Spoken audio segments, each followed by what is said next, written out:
Good afternoon and welcome to today's webinar, Positive Behavior Management, Strategies and Techniques with Mike Gershon, author of the Great Teaching Made Easy series, which includes his new book, How to Manage Behavior in the Classroom. My name's Amy Stewart and I'm going to be your host for today's webinar. Before we start, I have a few helpful reminders for our audience. Our webinar today is scheduled for an hour with about 45 minutes for presentation and 15 minutes for your questions at the end. Your audio lines are muted during the presentation. However, we welcome your questions and comments. To ask a question, you can use the GoToWebinar question pane located on your screen. You can ask a question at any point during the presentation, and we'll do our best to get to all of the questions at the end of the presentation. Today's webinar will be recorded, and a link will be distributed to you via email. So feel free to share the presentation with any colleagues who were not able to attend today. With that, I would like to introduce today's speaker. Mike Gershon is the best-selling author of more than 100 books and guides and a teacher trainer providing educational consultancy and professional development. Gershon partners with schools, charities, and other organizations in the UK and Europe, focusing on topics including outstanding teaching, assessment for learning, differentiation, questioning, growth mindsets, and Bloom's taxonomy. He is the author of the Great Teaching Made Easy series, including his book, How to Manage Behavior in the Classroom. So if you enjoy this presentation today, be sure to check out his book in our online bookstore at learningsciences.com/books. And as an attendee today, you'll also receive a 25% off coupon. And that code will be sent to you in the follow-up email as well. So with that, I'm going to turn it over to Mike and let you get started. That's wonderful. Thank you very much, Amy. Thank you there. And it's lovely to be here with you, ladies and gentlemen. So thank you for joining us wherever you are in the States. So as Amy said, my name is Mike Gershon, and I'm speaking to you at the moment from York, which is where I'm based in the north of the United Kingdom. And today we're going to be thinking about positive behavior management.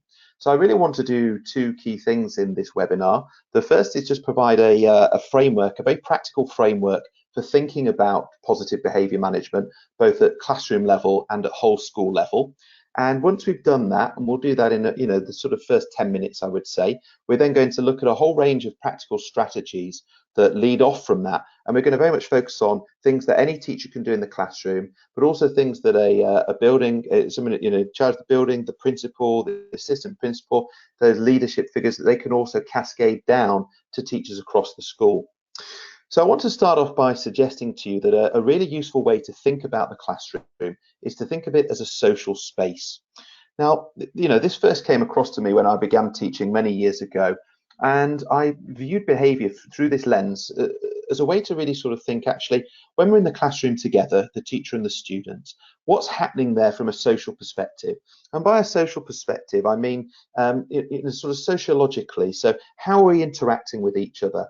How are those interactions driven by the environment?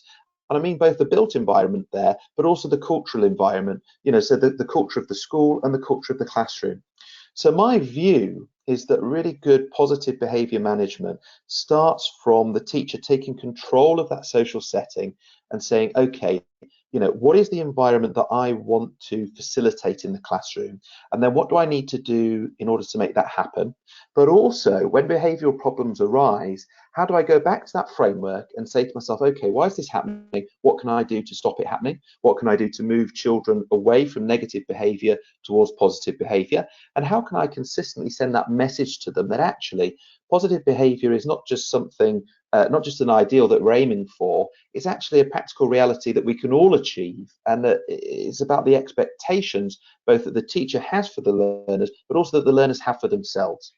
So I mentioned this sociological perspective, and I think if we look at the classroom as a social setting, we then take the four sort of key drivers of social situations, of social interaction, and these are norms, values, roles, and status. So what I'm suggesting here is this is a framework we use to analyze what happens in the classroom, what happens when behavior doesn't meet our expectations, and how we facilitate that culture we want. So just to develop this, I'm going to look at each of those four key concepts in turn, and that will lay our foundations for the practical strategies. So we'll begin by thinking about norms. And norms are the unwritten rules of the classroom. So, we can think about norms in wider life. These are the unwritten rules of behavior. We start learning them from when we're very young. It's not the law, it's not written down. It's not out there somewhere that we can go to and access. It's actually what we pick up, what our parents socialize us to, our peer group and our teachers. So when we're thinking about the classroom, what are those unwritten rules of behavior? Now, in a classroom where behavior is poor, where it's not what we want, there's maybe a good chance that the teacher isn't accurately communicating with those learners what the norms are that they want. And a number of sort of situations can arise where behavior takes a downward turn, becomes negative, because there's a clash or there's uncertainty over the norms that the teacher or the school desire and the norms that the children think are acceptable. So, for example, let's imagine we've got a classroom and the teacher desires, to have unwritten rules that we would all want, things like we listen to each other, we're respectful, learning is our focus, we work hard, and so on. If that teacher doesn't communicate those rules effectively, those norms effectively, then there's a good chance that students will bring with them other norms, which could be from their peer group or could be from home life, and they may actually run counter. So let me give you a specific example of this. Let's imagine that one of the unwritten rules that the teacher thinks is essential to the good functioning of the classroom is that everybody listens to each other. But you might have a child who actually, comes from a background of home life where maybe, people don't listen to each other necessarily. So then the child is bringing a norm into the classroom which runs counter to the norm that the teacher wants.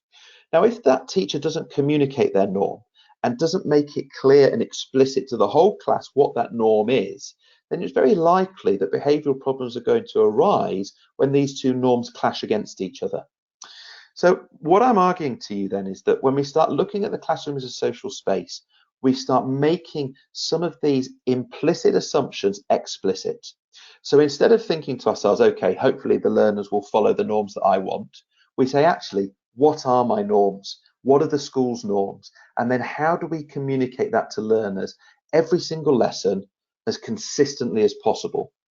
And it's not about denying the voice of learners, not at all, but it's about saying, actually, when we're in school, when we're in the classroom, learning is the purpose of us being there. That's our focus. That's what we're all trying to achieve. And the norms support that. So I think if norms aren't clearly communicated, if they're not clarified, if they're not agreed upon by the teacher and by the school and so forth, then it's actually making it harder for students to be successful with their behaviour. So first step then is identify what are your norms, what do you want people to be doing, how do you want them to be acting at a classroom level, at a school level, and then how can you communicate that as frequently and as consistently as possible to all of your learners. So the second step then is values, and values are the beliefs that underpin our behaviour. So if you imagine a tree, for example, the values are the roots, and then the norms are the trunk and the branches and the leaves and so on. So the values give rise to the norms. Now, again, it's all about that clarity of communication. The school and the classroom needs to have a really clear, consistent understanding of what the values are. And then that needs to be communicated to students on a regular basis. And by regular, I mean not just daily, but every single lesson. It doesn't have to be explicit all the time, although we do want that, but also just in terms of how teachers behave, about how they behave with one another, about how they behave in the classroom, in the corridors, and so forth. So, for example, it might be that one of the school's values is actually that we fundamentally believe in fairness, and fairness being a driving force in how we apply rules, in how we interact with each other, and so on. If students see behaviour happening in school which runs counter to that, so for example, a senior leader may give a sanction to a student which actually is different to a sanction they've given to another student. Now that's manifestly unfair. Unless the reason for that unfairness is communicated clearly to learners, then they are seeing two very different messages. On the one hand, the school is saying we value fairness. On the other hand, behaviour within the school is saying actually unfairness happens. So once again, it's about clarifying precisely what are the values that we as a school hold as important, what are the values that I as a teacher in my classroom hold as important, communicating that to learners and ensuring that it's consistent throughout everything that happens.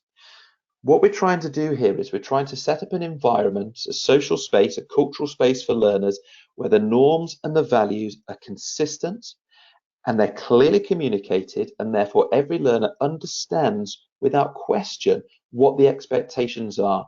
And that means it's so much easier for them to live up to those expectations on a daily basis. So we'll just look then at the third aspect of the framework, the sociological view of the classroom, and that's roles. And roles are the parts we play in life. So, as a teacher, you'll have a number of roles. You'll have the role of teacher, which you'll play when you're at work. But you might also have the role of partner, to your partner, your husband or wife or whoever. You might have the role of parents and of brother and of sister. You might have the role of, of church member, or perhaps you're a member, you play for a football team or something like that.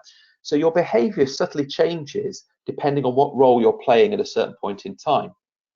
Now, in the classroom, we play the role of teacher, and we want our students to play the role of students. But again, if there's uncertainty or if there's conflict over what that role ought to entail, it's likely that negative behavior will develop as a result. So, for example, we might have an expectation of what the role of students entails when learners are in the classroom. If we don't communicate that clearly and consistently over the whole time that we're in the classroom with our learners, then actually learners might start to question what that role is, or they might feel the role means something different. So a classic example here is where the teacher believes the role of the student is to work hard, is to put in effort, is to be diligent. But maybe the student believes the role of the student is to sit there and have the teacher do all the work for them. So the negative behavior arises there because the student is looking through their mind at the classroom in a different way to how the teacher is looking at the classroom. So what we're then seeking to do is, again, communicate that role that we view communicate to students what we view their role as being, a consistent, regular basis. So sometimes that will be explicit. We'll say things like, this is what we expect from students. This is what we need to be doing. This is why we're doing it. But sometimes it's implicit. It's in how you praise. It's in how you model behavior. It's in what you look for and what you demonstrate to your students through your own actions. So again, clarity and consistency. And it's about the teacher and the school working all of this out into, I would say, quite precise detail in advance so that that can then be communicated consistently across the board. Here's our fourth and final aspect of the framework then, and that's status. So when sociologists are analysing social situations, they look at the norms, they look at the values, look at the roles, but they also look at status, because this is a crucial aspect of human relationships. It's the relative standing people have or perceive they have at any given time. Now, there are lots of different ways we as adults gain status, and of course it's going to vary from person to person. Some people will feel status comes, from monetary means. Other people, it's the standing in the community. Other people, perhaps yourselves and myself as well, for what your job allows you to do in terms of helping others and benefiting the community. Now, very often, negative behaviour in the classroom develops or is tied up with a situation where students feel either they have a lack of status or they don't have opportunities to gain status. So, for example, you might have a student who maybe really struggles with the academic side of the curriculum, and they may see lots of sort of praise and opportunities for success through school for academic achievement. And that student may well develop a perception, whether it's true or not, that actually they can't gain status in school through the traditional means. Therefore, they may use negative behavior to try and gain status in other ways. For example, by becoming the class clown, or by becoming, the bad boy or the bad girl of the classroom. So in these situations, again, we need to ask ourselves, okay, what do we value in the school and in the classroom, and how does that connect to the ways in which students can gain status? And then we have to ask ourselves the absolutely crucial question: is every student in the classroom and every student in the school in a position to be able to gain status? And if they're not, we need to say, okay, how do we make sure they are? So a classic example which connects to growth mindsets here is where schools stop giving out certificates for whoever got the highest level of achievement and say instead, we're going to give our awards out for the student who makes the most progress over a set period or who demonstrates the highest level of effort. And the difference here is not every student can gain status by achieving the highest level of academic success relative to their peers. But every single student has a chance of gaining status through putting in the highest level of effort or making the most significant progress given their starting point. So you see that subtle difference there. And again, that's communicating very different set of expectations to learners. And again, it's giving them that opportunity and that chance to live up to those expectations so that they can demonstrate good behavior time and time again. So let me just conclude it, ladies and gents, and we'll move on to the practical strategies. What I'm saying is that we need to think critically about these underlying drivers of behavior. We need to think about norms, values, roles, and status. We need to ask ourselves, what do we as individual teachers and at a whole school level think the norms, values, roles, and status should be in our classroom and in our school? And once we've defined that, how can we communicate it as consistently and as clearly as possible to all our learners, and then reinforce that throughout the school day, but also throughout the school year? Now, for me, if we get that right, that then creates the consistency in the environment, the social environment, which means every student understands exactly what is expected of them and exactly how they as an individual can meet those expectations. Now, of course, it doesn't mean that negative behavior is going to disappear, but I think it then also makes it much easier for us to deal with negative behavior, because we can say to students, well, look, actually as a school, as an individual teacher, we work really hard to make sure the expectations are clear, are consistent, and are always possible for you to live up to. So it means, there's less uncertainties there, there's less inconsistency, and it's when uncertainty and inconsistency are around that behavior management becomes so much more difficult. Okay, so let us move on to our practical strategies, all of which are building out of this framework, this underlying focus that I'm talking about. And here's the first one, which is absolutely crucial, and I've been talking about it all the way through this introduction: consistency.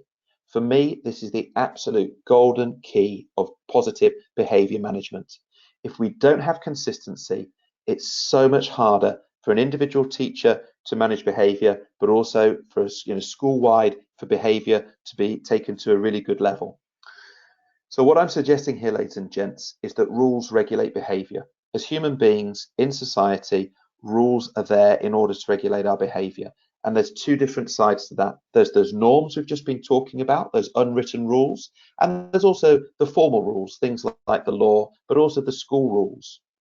Now, why is this important? Well, if we have consistency and we have certainty, it becomes much easier for us to be able to make accurate predictions about the future. So, for example, I know that if I go down to my local shop and if I take something from the shelves and walk out with it without paying for it, there's a very high likelihood that the shop will find that out through CCTV or whatever. They'll call the police will track me down, they'll enforce the law, and I'll face a consequence.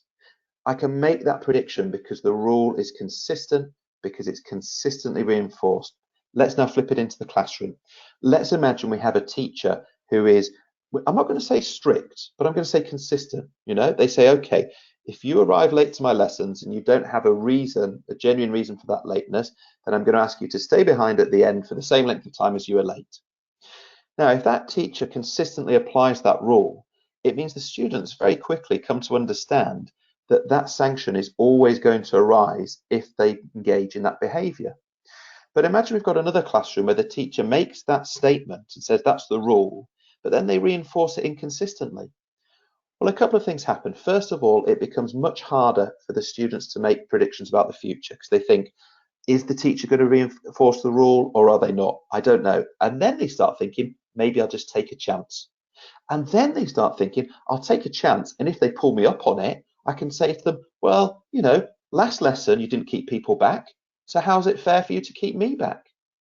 So consistency means that there's certainty for students and there's this certain connection between behavior and consequences. It also means that it's much easier for us to make the argument to students, I am giving this sanction or I am acting in this way because the rule has been transgressed. So if we don't have consistency, everything becomes so much more difficult, and that has got to be the absolute basis. Hence why in the beginning section, I was stressing the importance of clarifying all those norms, values, roles, and status so you can then consistently apply them at a classroom level and at a whole school level. We'll move on to our next strategy now, and this is connected to consistency, and it's about defining and monitoring boundaries. So if we have rules about, what we expect from students, about what behavior involves and so on, those rules have boundaries. Now it varies a little bit here because some rules have very distinct boundaries, some have fuzzy edges. So for example, a rule that says you must not arrive late to the lesson. If you arrive late, you will be kept behind after the lesson. That's a very clear boundary, and that boundary is defined by when the lesson begins. But we might have another rule, which is something like you must behave respectfully in the lesson. Well, there's a little bit of fuzziness there because actually, respectfully, that concept respectfully, that could be interpreted and it could mean slightly different things to different people. Those interpretations are likely to be very similar, but there could still be some inconsistency there, some fuzziness. So if we want to monitor the boundaries of rules and in so doing reinforce them, we need to ensure that we have a clear understanding of what those boundaries are. And we need again to communicate that very clearly to students. So let me give me an example from my own experience here. So this was some years ago when I was teaching in central London. And one of the rules in the school was every student's top button of their shirt must be done up and their tie must be done up as well. Now, I don't know if you have uniforms or not in your school. That might sound crazy. But the purpose of it in that school at the time was actually behavior across the school was difficult and we were trying to improve it. So the senior leadership team said, you know what, if we focus on uniform, that means everyone's thinking about uniform, which means students aren't going on to think about things which could be worse in terms of behavior. Now, that was a very, very clearly defined rule. The button had to be done up, the tie had to be done up. So that meant at a classroom level, as a teacher, you were then in a position to reinforce that and monitor that boundary very clearly. Now, of course, I should caveat it to say that, there's times when actually it makes sense to maybe let something like that go. So, for example, if a student arrives and they're clearly having a really, really bad day, okay, you might think, actually, do I give them a little bit of leeway? But the wider point that I'm making is that in the school, every single person, teacher and students, every single person knew exactly what the rule was. They knew exactly what the boundary was. And they knew that, the students knew that if they transgressed that boundary, the teacher would pick them up on it. It didn't mean the teacher would say, oh, right, detention, you must stay behind after school. But the teacher would just say, okay, can you do your top button up? Thanks. And of course, if those boundaries are clearly defined and monitored, you as a teacher and on a whole school level always have that great reference point because you can say, well, actually, the rule is in place for everybody. And part of applying the rule is ensuring it's fair for everybody. And if one person doesn't follow the rule, that's actually unfair for the school as a whole. That's a really powerful argument to make to students. And again, it's not about chastising them, and saying, so you're then causing a problem. It's saying, actually, think about it from that wider perspective. And of course, part of what we're doing here with positive behavior management, with rules and so on, is actually we're helping students to understand what life is like. When you go beyond the classroom, when you go beyond the family, when you go out into the wider world, and we know as adults, we all have to, live by rules, work with rules, and often for the benefit of the group. Okay, let's keep moving, ladies and gents. Here's our next one, non-verbal sanctions. Now, I think this is an absolutely fantastic positive behavior management technique, often underused, I would say, by teachers. We've got so many different ways we can communicate with the body and the face that allow us to indicate to students, whether their behavior is acceptable or not. And it has that benefit of keeping the risk of escalation really, really low. Because if, for example, let's say you've got a student who, maybe has some emotional difficulties, or maybe their home life isn't fantastic. Maybe actually they're looking for situations where they can transfer some of that negative energy. So they're looking for conflict. Maybe in those situations, we don't want to start off with behavior management with verbal language, because actually that could, give the opportunity for conflict to develop. So instead, we're using those non-verbal sanctions, those non-verbal pieces of communication, using the body language, using the eyes, using the face, the way we stand, where we stand in the classroom. So we're actually managing behavior on a really sort of non-interventionist level. So a couple of examples to illustrate the point. We've got the classroom. Students are working on a task. We're at the front, we're observing. We notice that maybe a couple of students aren't fully engaged on the task, and maybe they're looking for ways to go off task. Now, instead of just jumping in and saying, oh, excuse me, back on task, please, we say, okay, let's just take it one level down. First of all, we circulate through the classroom and we just make a point of walking close to those students, of maybe standing next to them for a moment, or maybe just giving them a little glance and a little nod. But not doing it in a passive aggressive way or anything like that, just a little signal to students saying, actually, look, before I even say anything, I'm going to give you a chance to make the right decision. And I'm just going to use my body language, just going to use my face to send you that message. And in so doing, you know that I've seen what's happening, and you know that I'm also now giving you an opportunity to make a different choice. I think the corollary of that, of course, is if students don't make a different choice, if they don't go for the positive behavior, you can then say to learners, you can say, okay, excuse me, so-and-so, let's say little Johnny, excuse me, Johnny, I did have a look over at you just then, and I was suggesting with that look that you should get back on task. I'd really like you to make a good decision. Let's get back on task. Let's focus on the work. So then you're drawing the students' attention to actually you have given them a chance already. And I think this really leads us on to the next key behavior management technique, which is de-escalation. I said earlier on, consistency is the golden key. For me, de-escalation would be the second most important facet of positive behavior management. As soon as escalation happens, it makes life more difficult for everybody, for the student, for the teacher, but also for the other students in the class. Because one thing that we want to keep out of the classroom, I would say, in every opportunity, keep it out of the classroom, is ego. And by ego, I mean that sort of bubbling up of emotion that can happen in any social situation, where people are in conflict about what they want to happen. And when situations escalate, that comes out. And of course, the real difficulty that often arises here is if a behavior situation escalates, then often the student becomes entrenched in their position. Now, this is a wider issue around negotiation, where as people become more entrenched, they're then they're more reluctant to change or to make a different choice. So, for example, let's imagine we've got a teacher who's working with a group of learners, and one of those learners is behaving really badly. So the teacher says to them, look, I'd really like you to change your behavior, please. We're focusing on the learning. I know that you can work hard. I've seen you work hard before. I want you to make the right choice, and I want you to get back on task. So keeping it, sort of really nice and low level. Now, let's say that that student maybe turns round, and maybe, who knows why? Maybe they're having a bad day. Maybe, there's something deeper going on. Maybe they say something really offensive. They swear at the teacher. And this happens. It's happened to me. I'm sure it's, you've seen it happen. Maybe it's happened in your classroom or your school. Now then, almost the instinctive reaction when that happens for the teacher is actually to respond, not respond by swearing or anything like that, but, to maybe respond, how dare you, something like that. So it's almost like the student's action is drawing the emotion out of us. Now, if that does happen, that can very quickly lead to escalation, and then the student entrenches their position, the teacher entrenches their position, all focus goes away from learning in the classroom and onto what's happening, onto the conflict, and then, it's so much harder to deal with. Now, the flip side of that is de-escalation. So let's say that happens and the learner has said something, quite offensive. The teacher bites their tongue or thinks to themselves, actually, what do I want to achieve out of this situation? I want everyone to be focused on learning. So I de-escalate.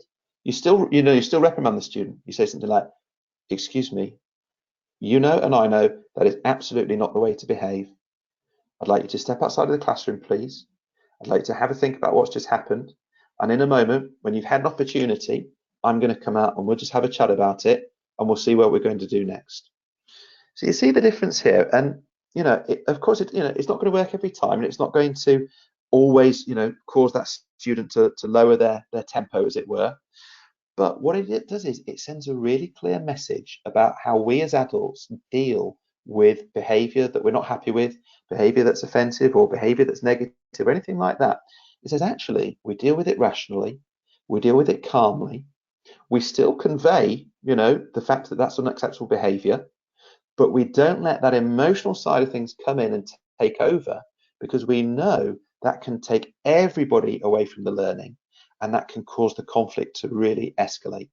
So de-escalation, absolutely crucial, and always looking for ways in which to de-escalate, but not confusing de-escalation with ignoring negative behavior. That's not what we're doing, but we're saying we deal with it in a manner that doesn't escalate the conflict. Okay, we'll keep going, ladies and gents. So if you like, those sort of first four: consistency, defining and monitoring boundaries, non-verbal sanctions, de-escalation, some of the real sort of fundamentals of what the teacher is doing in the classroom in terms of their interactions and managing that space.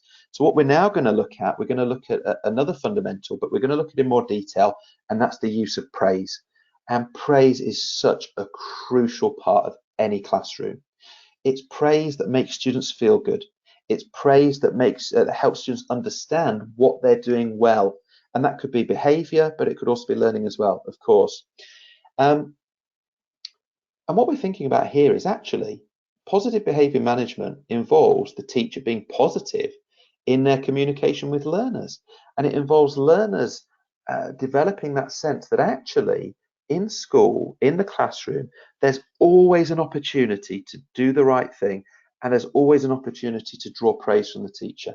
And we know as adults how much we love praise. We know that students love it because it reminds us who we are. It reminds us about the best of ourselves, and it reminds us about the best things that we're able to achieve as an individual and as part of a wider group. So let's look at some specific strategies. And here's the first one. You've seen it on the screen. It's making sure your praise is genuine and specific.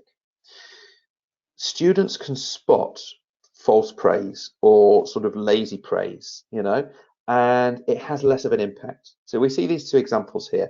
Wonderful work today, Yolandi, you're doing great. It's still sending a nice message, and it's still conveying the teacher's attitude about the student, but it could be said to anybody, and it doesn't necessarily relate to anything specific that Yolandi's done. Whereas the second example, wonderful work today, Yolandi, you kept going even when things were challenging. That's what we want to see. It's specific, it's genuine. It says to Yolandi, you know what, as the teacher, I've been interested in what you've been doing today. I've been looking at it, and you might not have realized through the lesson, but I'm paying really close attention to what everybody's doing, and I'm going to give you that praise about that specific thing you've done. Now, this doesn't have to just happen in the classroom. If we're thinking on a school level, actually, we want to see teachers doing this kind of genuine specific praise throughout. So if you're on break duty, if you're on lunch duty, if you're walking through the corridor, or if you're at school at the start of the day or the end of the day, see students that you teach and you give them this kind of specific praise. And it's sending a message to students, this is how I view you. And it can be really powerful as well if you've got a student who maybe struggles with behavior or is even engaged in bad behavior. You find something that you can praise, because it's sending that message, actually, everybody can live up to the expectations. Everybody has it within them to behave in a really fantastic way in the classroom and outside. So that's the first one then on praise, genuine and specific. The second one is praising the process. And this again connects to growth mindsets. And it's all about helping students to develop that sense of agency and that fundamental belief in themselves, and that their actions are the key contributor to their success. So let's compare these two examples. Wonderful piece of work, Daryl. I love the way the different colours work together. Great work, Daryl. I love the way you have thought carefully about how the different colours can work together. Now, that first piece of praise is nice, and it is genuine and it is specific, but it does talk about the end product of what Daryl has produced. Compare it to the second one, which is also genuine and specific, but talks about the decisions and choices Daryl has made. Now, for me, that second one is all about the process of learning that Daryl has engaged in the classroom. And it's sending a message to Daryl saying a couple of things. First of all, it says, you are in control in the classroom. You make the choices, and you've made good choices. Well done. Do it again. Keep it up. It's also saying that those choices can be taken forward and replicated in the next task, in the next lesson, because the process goes with Daryl. Once Daryl's finished that piece of work with the different colours, actually that's left behind and we move on. But the process, how you act, the behaviour, the choices that you make, that goes forwards. So by praising the process, we're saying to students, you're in control, it's your decisions which matter, and you can always make the right decision. And we're also saying you can take those decisions, those behaviours with you, and you can use them again and again and again. Now, hopefully, I'll just pause at this point and just connect it right back to the beginning. Hopefully, you're seeing with all these different strategies, It's all connected to that fundamental principles I was enumerating at the beginning, that we're creating a culture of norms and values, roles and status, which says clearly, this is how we want behavior to happen. This is what it entails. This is what it means. This is how it's clearly communicated, and everybody has the capacity to achieve it. Okay, let's look at a couple of others then on praise. Now, I mentioned this already in passing, so we'll just touch on it briefly here. Praise outside of lessons. You know, it's great to praise students in the classroom, but it's also fantastic to praise them outside of lessons. And it sort of demonstrates the point that behavior management doesn't start and end at the classroom door. We've got two things going on here. We've got the fact that we want to maintain excellent behavior throughout the school building, but we've also got the fact that as a classroom teacher, you've got all sorts of different opportunities to praise learners throughout your time in school. So really, something I used to do sometimes is I'll pop out at lunchtime, to sort of see, just, have a walk around the playground, which is nice in itself to get some fresh air. And I'd often go with a fellow teacher who was a friend of mine. But then we'd also use it as an opportunity to see what some of our learners were doing, and to praise them, or to just sort of talk to them about what they do and give them that positive response, that positive approbation. And it's just sending that, it's just building that relationship, sending that continuous message to students. You're a good person, you make good choices, you can make good choices, I know that, and I'm confident that you'll meet those expectations again and again. Now, one thing on the screen you'll see there is postcards. These can be really powerful, which is where you send postcards home about good behavior. So for example, let's say you've got a student whose behavior is poor, and we're trying to improve their behavior. We say to them, do you know what? If you have a good day, or if you have a good week, what we're going to do is we're going to write a postcard home, and that's going to go to your parents or your family member or whoever you live with at home, and you're going to be able to put it up, and it's going to say, you know what? You've made the right choices, you've done good things, and we're really proud of you. And some students who engage in poor behavior, sometimes they might have gone through 5-10 years of schooling and never actually had anything like that. So that can have a really powerful impact as well. Okay, let's look at our next strategy around praise, and this is praise hunt. So you see the Sherlock Holmes deerstalker hat on the screen, representing the sort of investigatory nature. Now, what does this mean? Well, sometimes we overlook students, and we often overlook students who are maybe quiet, or who sort of never sort of cause any issues in the classroom. But we can sometimes overlook giving praise to students whose behavior is difficult. So a praise hunt is where you say, okay, in this classroom, in this lesson, I'm going to make it my business to go on a hunt during the course of the lesson and praise students who I haven't given praise to recently, or who maybe I recognize that I've overlooked. So for example, we might have a class of 30 students, we get them going on a task, and then we think, okay, I'm going to pick out 4 students, quiet students who I don't maybe talk to as much as I should do because they are quiet and they get on with the work.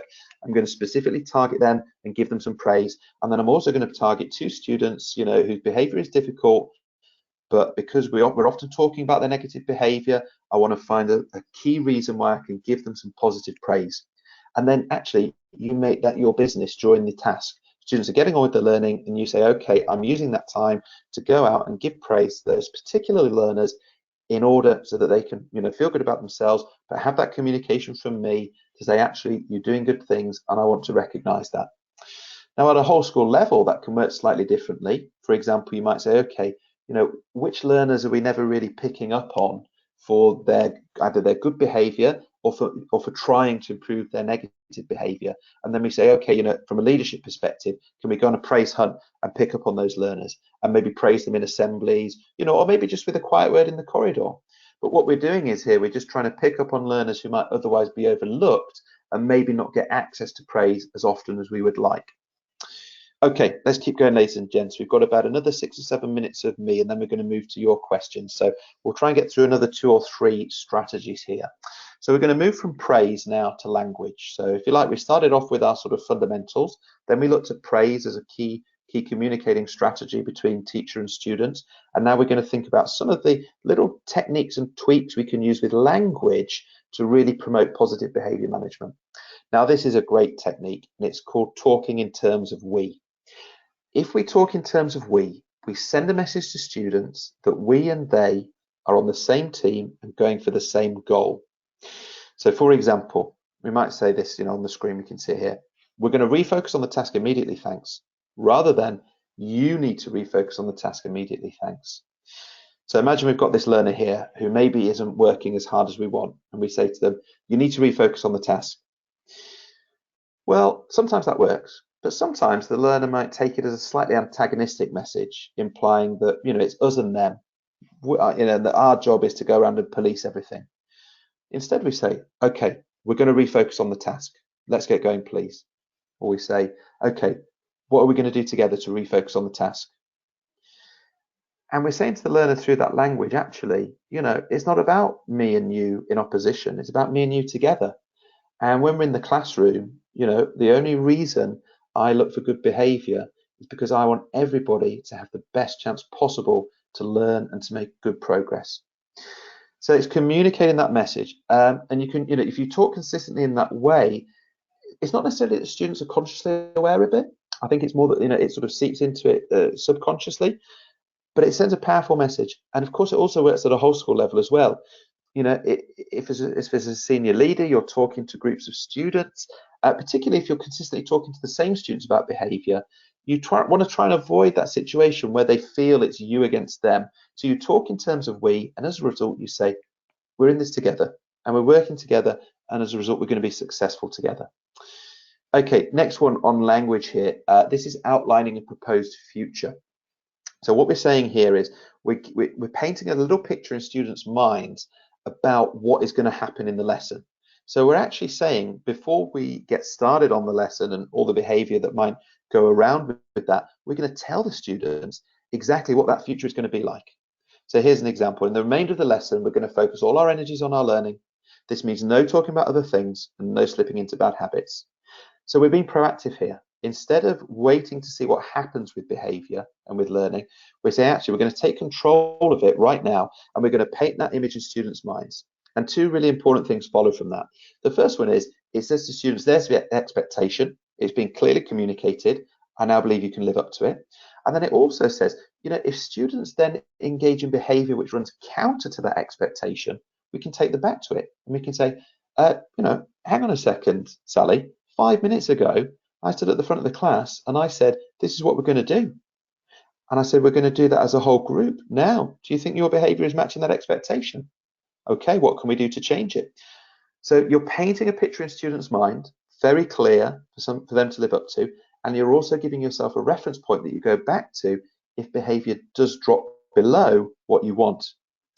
Okay, let's look at one more before we pass on to the questions from yourselves, ladies and gents, and another one around language, and this is reframing student expectations. So what we're trying to do here is we're starting off from the premise that some students may well have low expectations of themselves, and in fact, I'm sure you've worked with students like that, and I know how I have in my experience. And for whatever reason, it could be previous experiences of school, could be self-esteem, it could be the home environment. They have low expectation of what they're capable of achieving. So we use language here to reframe to them what their expectations could be like. So here we see a couple of examples. Instead of saying to the student, that behavior isn't good enough, we say, this isn't the kind of behavior I know you're capable of. Or instead of saying, you're not focused, you need to be more focused, we say, you know you can keep focused for a good deal longer, show me what you can do. So we're using language again to sort of shape the way the student is thinking, shape what they see as the expectation and the environment. And with both these examples on screen, we see actually a very clear message coming from the teacher, saying, actually, my expectations of you are really high, and I know that you can live up to them. And as part of living up to them, you might actually change your own expectations. So that reframing works to convey your message to students in a way that maybe nullifies some of those low expectations they might have about themselves. And of course, a powerful part of this can be the fact that it might be in other areas of their lives, students do hear low expectations reinforced, unfortunately. So what then we're doing in the classroom with the reframing is actually giving them a different way to think about themselves and what it's possible for them to achieve. Okay, ladies and gents, we're almost bang on 1:45, so I am going to, at that point, end my overview. We've had the sort of little bit of a theory framework at the beginning and a whole host of practical strategies. Obviously, you've got access to the PowerPoint afterwards, so you'll be able to look at those, at your leisure and so on. But I'm going to pass back over to Amy and Maya, and they're going to send some questions my way that you guys have been sending through, and I'll focus on trying to answer those as best as I can in the remainder of the webinar. Great, thank you, Mike. Yes, so as he said, if you look on your control panel, you'll see there is a drop-down box where you can submit any questions you have for Mike on the presentation. So, they're anonymous. If you have any situation you want to directly ask him about, I would take the opportunity to reach out and we'll go through them. Also, a quick note that there are handouts available for download. So before you leave the webinar today, grab those downloads. There's the first chapter of his book as well as this presentation. So with that, I'm just going to shoot the first question off to you, Mike. Okay. Do you ever involve students in setting norms, values, and rules? That's a great question, and it's something that I didn't touch on in the beginning. I would say absolutely, absolutely. It's going to depend on the situation. So, for example, if you've got a class where behaviour is really, really bad, actually the first step is just trying to get rein that behaviour in and take control of the situation. But in other situations, I'd absolutely include them. I think that a couple of real big benefits that come there. The first one is that it helps students to take ownership over those norms, and it allows them to feel that actually those norms are being constructed with them playing a role in it. The second one is that actually if you do that further down the line, if students are transgressing the norms, if their behavior is falling below the norms, when you're talking to them about that, you can remind them that actually this was a joint project, that you did it together, and therefore the behavior the students are engaging in is running counter not just to your norms, but to the norms that you as a whole group agreed. I think it's easier to do on a classroom level than a whole school level. The reason for that is because on a classroom level, everybody can have their say and can feel that they've been heard. The difficulty on that whole school level is finding mechanisms through which everybody feels they've been heard. There are ways to do that, so you can have feedback coming from individual tutor groups or through something like SurveyMonkey. So it is doable, absolutely it is doable, but it's maybe more difficult to do in a way that allows students to feel ownership. All right. In line with that question, how much time do you spend on spelling out the norms, the values, and the rules at the beginning of the school year? Yeah, so for me, in a classroom teacher perspective, I would spend the whole of the first lesson doing it. And it doesn't have to be it doesn't have to be in a really boring way, of course, either. With you just standing at the front and talking for 50 minutes or whatever. But what I would do, and certainly what I used to do, is you start off and you communicate those expectations really clearly, maybe in the first sort of 10, 20 minutes. And then you do some activities around those expectations, which gives students an opportunity to talk about them, to interact with them. So for example, you might come up with some scenario cards, and then students work in groups and they discuss the scenarios and they compare the behavior in the scenarios to the norms that you've evinced at the start of the lesson. So you're actually you're actually then demonstrating to students that this isn't just you standing there and talking about it, it's you standing there and communicating it, but then them taking it on board and using it as well. Then through the course of that, say that first term, I would be working harder to sort of continuously communicate those norms explicitly, because of course it's in that first term when you've really got that primary opportunity to set the expectations and set the boundaries in the classroom. Of course you can still do it after that, but if you don't get it right in that first term, it then becomes a bit harder later on to make changes and to get students to change their behavior. So I think you could almost see it through the course of the year as a tapering effect, and actually you consistently communicate quite a lot, quite explicitly through that first term, but then you just sort of gradually rein it in as students get familiar with it, and are living up to those expectations. And then maybe it just becomes that actually on those odd occasions when behavior goes wrong, then you just come out and you just reinforce it slightly more explicitly. Great. There's one that I can actually answer. Someone asked if there was a book study guide available with the book. There's so much to take in. There is a book study guide for all of Mike Gershon's books. They are available on our website at learningsciences.com/books. Mike Gershon also does virtual trainings as well as customizable PD with schools and teachers. So at the end of the webinar, if you are interested in hearing more about those offerings, you can indicate so in a very quick survey, and we'll be happy to get you some more information. Back to you, Mike. I have another Yeah. question for you. Okay. And this goes back to the status topic at the beginning of the Yes. presentation. Doesn't giving status for improvement disadvantage the students who are already at the top? Well, I'd say no, because those students who are at the top have scope to improve, and I'd say if they don't have scope to improve, then the level of challenge is too low. So I think if you give rewards for improvement, it's on the basis that everybody can do that, and so that could be with those students at the very top. You're actually saying, okay, well, we need to sit down either on a classroom level or a whole school level and say, why isn't there scope for those students to improve? Actually, we need to increase the level of stretch and challenge for those learners. The other thing as well is, of course, it's a fair point on one level, because we do want students who are working hard and achieving to feel that that's a good thing. So we can maybe do both as well, and we can maybe say, okay, there's a number of ways to gain status in the school. One is by achieving highly, but one is also by making them the highest level of progress or putting in the highest level of effort as well. So perhaps I change my original point slightly and would say they can run alongside each other. Right. Yes, and for that listener, I would also say to visit our YouTube channel and listen to a previous webinar by Mike Gershon on growth mindsets and how to encourage learning for all students. Moving Yeah. right along, how do you handle a student who is extremely oppositional and confrontive? Yeah, I mean that's a very good question, and of course, it's a very difficult situation when you find yourself working with a student like that. In an ideal world, you'll have support from outside the classroom. So when a student is like that, in an ideal world, you'll be able to say, okay, I'd like you to step outside the classroom, and we're going to talk about it there. And then if the student isn't prepared to change that behaviour, then you involve a senior leader, and they come down and they work with the student. And if the student still isn't able to change their behaviour, then maybe they have to spend some time out of the classroom.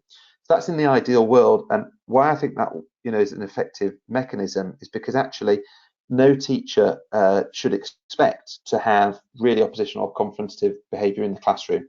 And that's because, just from a sort of professional perspective as why we're in school and what we're trying to do, but also, of course, from the perspective of the other learners in the class. Because, one of the problems with behavior of that kind is that not only does it disadvantage the student who's behaving in that way, but it often disadvantages the rest of the class by drawing them away from that. If we don't have that kind of situation, then I think that the crucial thing, that kind of support, then the crucial thing is to try and get to the bottom of where that behaviour is coming from. Now that isn't always easy, and it does involve talking to the learner outside of the lesson, so that could be actually keeping them behind, but it could also be arranging a time to talk with them. And what can often be very effective is when we say, okay, well, I'm going to talk to you, but we're going to have someone else there as well. So it could be your form tutor, or it could be another member of staff, a member of the pastoral team, and then we sit down together and we talk about that behaviour.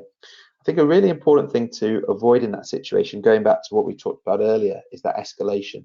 Because very often when a student behaves in that way, we automatically feel like we want to respond similarly, by being confrontational or by being oppositional. And I would say that actually sometimes that's what the student wants. They maybe don't know it consciously that they want that, but that behaviour is maybe coming from some other issue that they can't articulate, or something else that they want you to sort of recognise. But of course, the problem comes is if we mirror the student's behaviour, then everything just bubbles up very quickly in a volcano style. So what we need to do is go out of our way to not mirror that behaviour, to de-escalate, and also to say, if we can't get past that point, to say to the learner, okay, well, actually, part of my responsibility is the rest of the class, so we're just going to park that behaviour for the moment. And we can even say we can even say, look, if you're not going to do any work this lesson, that's fine. Okay, it's not what I want, it's not what I think is what we ought to be doing, but we'll just leave it for now and we'll come back to it later. So in a way, what you're doing there is just sort of isolating the behaviour for the moment, so it doesn't impact on the rest of the learners. Perfect. All right, next question is on that topic, what if a student isn't afraid of spending time outside of the classroom? What if they don't Yeah, want to be in the classroom? yes, yes. Well, it's interesting you say that. I actually just very recently was working with a school where this had happened, where they had a a really good behaviour system they'd introduced, which involved in part students being removed from lessons if their behaviour wasn't acceptable. But then some students they sort of worked out this system and thought, actually, do you know what? I'd rather be out of the lesson than in the lesson. So they were sort of circumventing it. So if this arises, what we need to do is we need to make sure that this is raised with senior leaders as soon as possible, because otherwise it can be a pattern that sort of very quickly goes 2 or 3 weeks and the students missed a lot of learning. So we then need to say, okay, well, if you're outside of the lesson, learning still needs to be happening to the same degree. So for example, in schools where they use sort of reflection rooms and things like that, where students with bad behavior, poor behavior, sorry, go to, they actually say, okay, but you have work there and learning has to happen. And if it doesn't, then that sort of escalates the consequences and the sanction and so on. Another option there is to, say to the learner, okay, well, actually, for every period you're out of the lesson, you're going to have to make up that time at another point. Now, of course, the difficulty there is in managing that, because, sometimes that can inflame the conflict. But again, I think, it's getting that senior leadership involvement on board and saying, actually, yeah, that's what we're going to do. So that sort of breaks the benefit for the students, if you see what I mean, because they're no longer thinking, oh, I can get out of the lesson. That means I'm not having to do work or anything like that. There's an expectation that actually they're still going to have to make up that time at another point. Great. The next question, I think you touched on it a little bit, so I can predict your answer maybe, but how important is it for all classrooms and all staff to be consistent when establishing rules? Yeah, I mean, I think it's really important. I think there is flexibility there, because we don't want to, teachers are professionals, they're skilled, they're also individuals, they want to build their own rapport and relationships with students. So there has to be some flexibility, but there needs to be consistency, across the board, on the sort of key norms and values in the school, the key rules. Otherwise, we have this situation where students go from one lesson to another, expectations change and behavior changes. So one of the most difficult situations is where you as a teacher are trying to enforce a rule, and then the student says, oh, but Mr. So-and-so doesn't do it, or Miss So-and-so doesn't do it. And actually, I would say that teacher is not doing it. To some extent, they're, not working as part of the team, they're making life harder for their colleagues and so on. One caveat there, though, as well. If you get a sort of senior leadership perspective that comes up with rules that some or lots of teachers really dislike for whatever reason, then actually that can create real difficulties in the school, because for those individual teachers, for whatever reason, there's something which is stopping them from enforcing the rule. So I think it's important from a whole school level that when rules are developed, there is sort of involvement of teachers, but also that the reason for those rules existing is communicated to staff really clearly. Great. Um, and on the topic of roles, you talked about how a teacher has a certain role in the classroom of being a teacher. Yes. Um, Yes. what about when you walk outside the classroom, when you're in the cafeteria, when you're outside? Do you encourage that role to change? Yeah, I think a little bit. I mean, I certainly think my view, when I was teaching, still my view today is that you remain in that role of teacher the whole time you're in school and students are there. Because that every time you're interacting with students in school is an opportunity to build and reinforce your relationships with them, to help them make the right choices, to set and convey your expectations, and also to find out about their learning. At the same time, there's also an acknowledgement that the communal areas in school are different to the classroom areas, and there is a little bit more relaxation. But if you want your, the sort of behavior in your classroom to be as good as possible, then you can't sort of come out of that role too much, because again, it can create that inconsistency for learners in their minds. It depends on the maturity of learners, I think, as well. Some learners will recognize different space, different behavior, but I would certainly say maintain that role as much as possible, but with a few sort of minor tweaks, given you're in a different space in the school. So for example, let me give you an example. One place that I worked in, they encouraged us to have lunch with students, which I thought was a great idea, because it was, it was about bonding, and it was about showing that we're all sort of in it together and so on. So when you're sitting down and having lunch with students, of course, you're going to be a little bit more casual than you are in the classroom.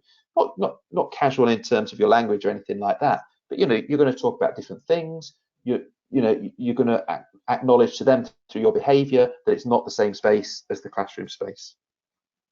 Great. All right, we're at the top of the hour, so I want to close off with one final question because I think it's a very important one. Yes. We have a question here. As a principal, there are teachers with a fixed mindset that are unwilling to try new strategies. How can I help with that? Yeah, that's a really good question. I think the first thing is to make sure you give those teachers all the necessary support in order to do that. So, you explain the strategy, you model the strategy, you give them examples of how they could do it. So the reason I think that's the important starting point is because actually, if those teachers, if those staff then don't, try those strategies or don't do what you're asking them to do, they've got no comebacks because you can say, actually, we recognize that you have a busy job. We recognize that you want our support. So we've done everything possible to make it as easy as possible for you to have a go at these strategies. So that's the first step. I think the second step is if you've got a group of staff who are like that, leave them till last. Focus on the other staff and get a tipping point. Once you've got a tipping point, it's so much harder for those teachers to remain in that fixed mindset because they see all around them colleagues who are actually on board and who are implementing those strategies. I think the final thing is actually buddy staff up and you say, okay, who are those colleagues who are really struggling to change? Let's buddy them up with someone who's much more open to change, and let's use that as a sort of informal system to help them maybe take those steps.